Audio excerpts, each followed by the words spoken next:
Hello, c'est Romain, Reggaelo Moino. Je continue d'analyser les stratégies SEO des réseaux pour vous dire s'il faut le faire ou s'il faut pas le faire. Nouvelle vidéo aujourd'hui, on écoute ce qu'il y a à dire.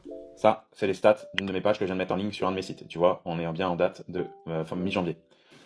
En gros, pourquoi j'ai des stats pareil, pourquoi j'ai une croissance rapide sur toutes les pages que je mets en ligne. Ah bon, 4 clics et 8 impressions, c'est pas vraiment ce que j'appellerais une croissance rapide, bro. Hein. Mais bon, on écoute quand même. Allez, c'est parti. En plus d'avoir une structure SEO plus classique, en plus de mettre en place tout ce que tu dois faire normalement sur un site, moi je mets en place 4 choses systématiquement. Je n'en rate jamais aucune. Au passage, je t'invite à t'abonner, je te donne un maximum d'informations sur comment je génère des revenus en ligne avec le SEO ou le marketing via mon site, mes blogs et mon site e-commerce. En gros, la première chose, c'est que je passe 80% de mon temps à analyser la SERP. J'analyse les résultats du moteur de recherche, les 10 premiers résultats sur ma requête. Comme ça, je sais exactement ce que font mes concurrents, pourquoi ils sont positionnés à ce niveau-là, et qu'est-ce que je dois faire de mieux qu'eux. C'est le plus important, c'est 80% de mon temps. Il a raison, c'est un truc essentiel qu'il faut faire. Analysez vos concurrents. Si vous ne savez pas ce que font les autres, vous n'arriverez jamais à les dépasser. Logique.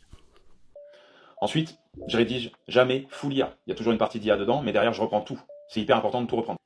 Il a raison, l'IA pour écrire des textes SEO, c'est de la merde. Il y en a beaucoup d'entre vous qui vont faire ça parce que c'est facile. Vous allez vous mettre dans le trou. Je vous ferai des vidéos spécifiques sur l'IA et le SEO. Vous verrez, c'est super intéressant. On continue. Il y a une autre partie aussi qui est hyper importante, c'est que je fais toujours de la rédaction sémantique. J'ai des outils pour ça, et je fais de la rédaction sémantique systématiquement. Il n'y a que comme ça, avec des textes riches, sémantiquement parlant, que ton contenu il se positionne. Ouais, c'est aussi important. C'est bien en vrai, il donne des bonnes astuces.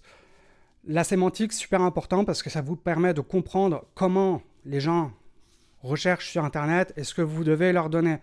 Écrivez pas pour vous, écrivez pour les gens et utilisez la sémantique parce que Google aime bien que vous puissiez lui montrer que vous maîtrisez un sujet dans son ensemble. Si vous répétez toujours les mêmes mots-clés, en général, vous ne maîtrisez pas, vous faites juste de la suroptimisation SEO et ça, c'est pas bien. C'est pas bien, Google, il n'aime pas.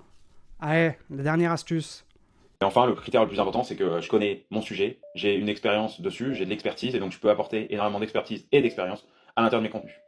Ok, super. Ça, c'est bien d'en parler. Il a raison. Ça s'appelle Google It. C'est le truc le plus important si vous voulez faire du contenu éditorial sur Internet. Si vous comprenez les critères Google It, vous allez gagner à presque tous les coups. Ok, bon, derrière, il y a du travail. Hein. Mais c'est le truc le plus important à savoir si vous voulez faire un blog. Je vous ai fait un article. Ok, sur mon blog, j'ai passé, je crois, 20 heures à faire cet article et à vous trouver tout un tas d'exemples de choses qui sont bien, de choses qui ne sont pas bien, de choses qu'il faut faire, de choses qu'il ne faut pas faire. Allez le lire, je vous mets le lien en commentaire là, vous comprendrez tout à Google It.